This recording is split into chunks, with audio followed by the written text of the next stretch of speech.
6:53, Michael Cohen again. It is 1320 WILS, and we are still here rolling along on a Monday night. So officially today, the Malaysian government, the Prime Minister came out and said that Flight 370 has crashed in the ocean. They haven't found parts of it, really. There's some photos. There's no actual evidence of it, but he made the announcement today.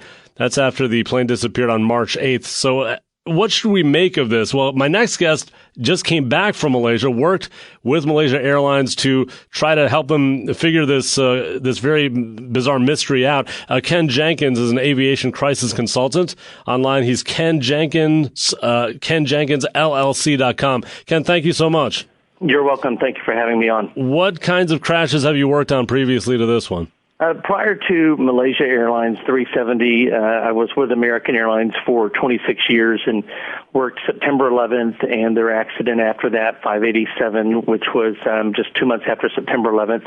I've also responded to Aviation in July of last year and several others while I was with American Airlines. So what do you do when you go on the scene? I mean, let's say September 11th, how did you get involved in that? Well, September 11th, I was manager of emergency response for American and responsible for our station emergency response procedures, along with our family assistance team, which would go out and help those family members and crew members in the aftermath of an accident. So we were deployed to the 4 cities, the board point and the off points of the flights, to work with those impacted by September 11th. Were you involved for months then, or years? How deep did it go for you?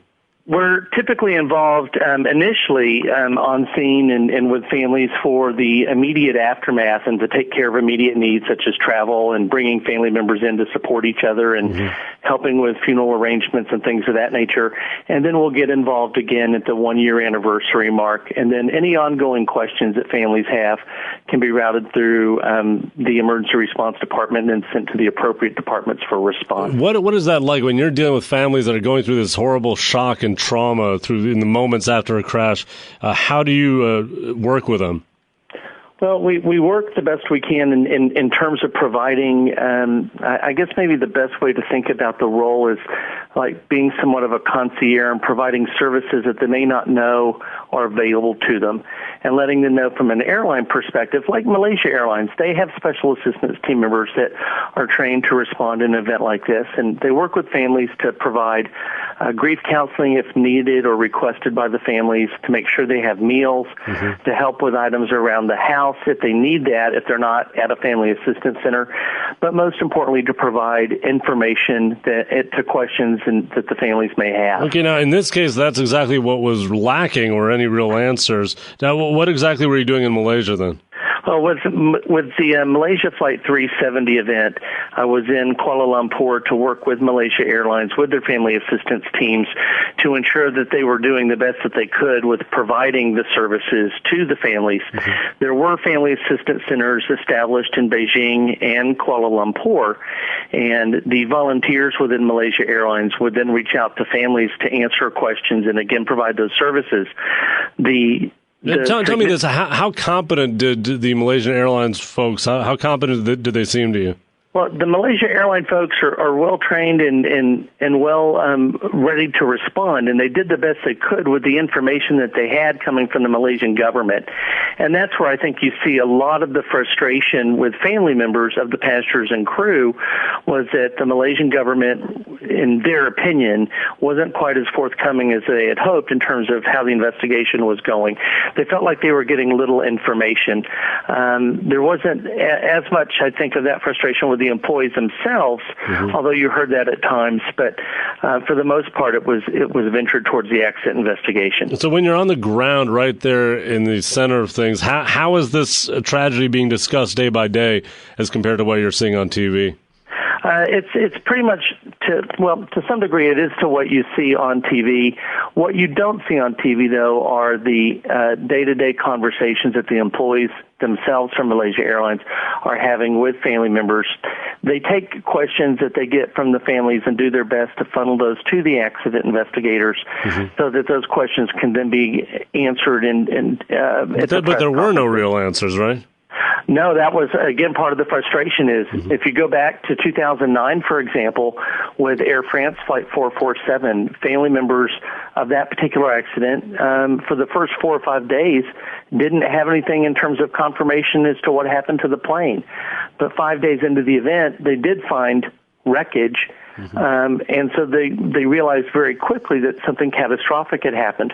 We don't even have that in this particular case. And what do you make of that? Because we don't even have clear evidence that the plane crashed, but this Malaysia prime minister comes out and declares it official that this thing went down.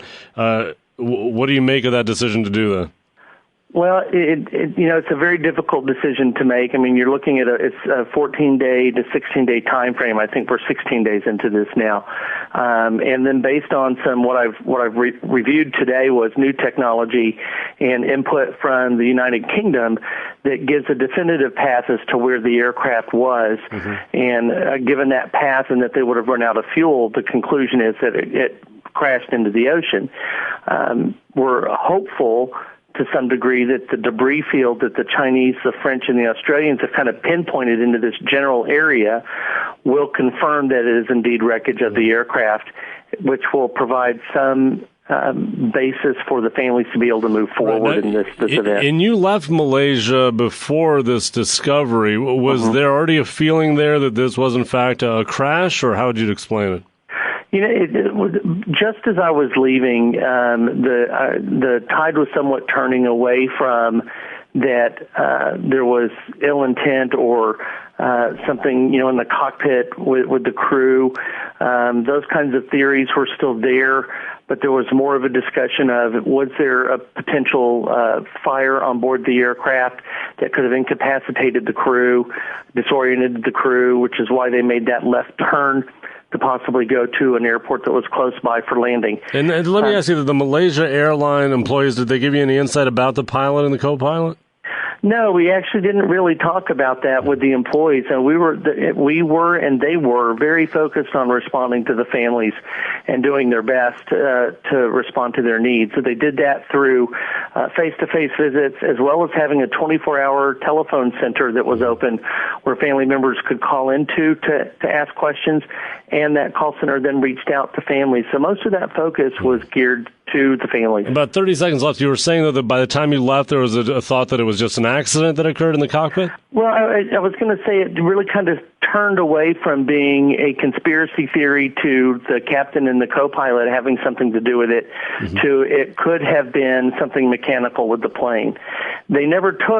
The families never took that off the table, and I don't think at this point anything should be taken off the table until the debris is found and something can be determined from the debris, and hopefully the aircraft is found and we can get the flight deck recorder, the cockpit voice recorder, and determine what actually happened to the flight. Ken Jenkins, Aviation Crisis Consultants, the website KenJenkinsLLC.com. Ken, thank you so much. You're welcome. Thank you for having me.